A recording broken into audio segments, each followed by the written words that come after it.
try again. This is page 2 of the 1.6. This is page 2 of the 6.1 notes. Okay, so sometimes I have overkill here, so I'm not really interested in this.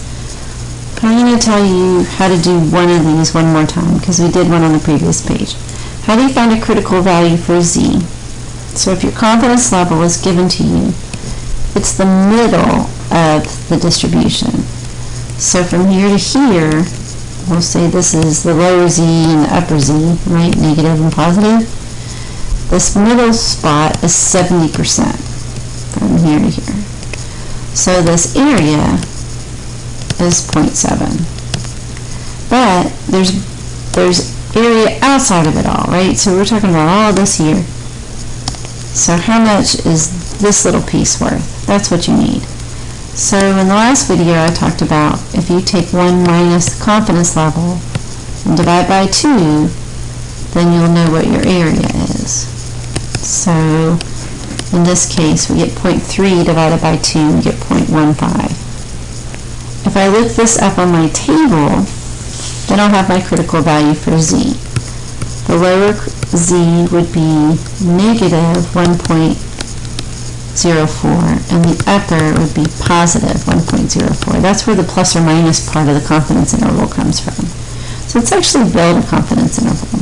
I'm going to talk about some typos that are on here. First of all, it should say somewhere in your problem that you did a random selection. That's very bad if it doesn't. If it doesn't reference normal distribution, then remember from the central limit theorem, you need to make sure that n is greater than or equal to 30. So for this problem, if I read through this problem in a recent study of 86 8th graders, the mean number of hours that they played video games in 1 week was 21.6 with a standard deviation of 5.7. We want to build a 90% confidence interval. Do I have all my pieces? Pieces of what, Miss May? Well, pieces of the puzzle. So you're supposed to take your point estimate plus or minus your error. So how do we find our error? Our error was the critical value for z times standard deviation divided by the square root of n. I have everything but who? I'm missing this guy right here. But he's related to this, the confidence level. So 90% happens to be one of the famous confidence levels. He's like a popular guy, and you won't get invited to his lunch table, let me just tell you right now. But if the confidence level is 90, then on your table it already gives you that the critical value for a 90% confidence level is 1.645. So it saves us from having to do what we did in number 2.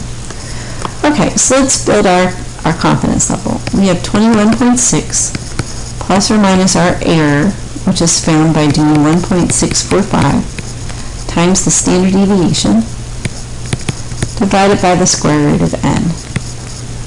This gives me 21.6 plus or minus about 1.01. And if I add to that and I subtract,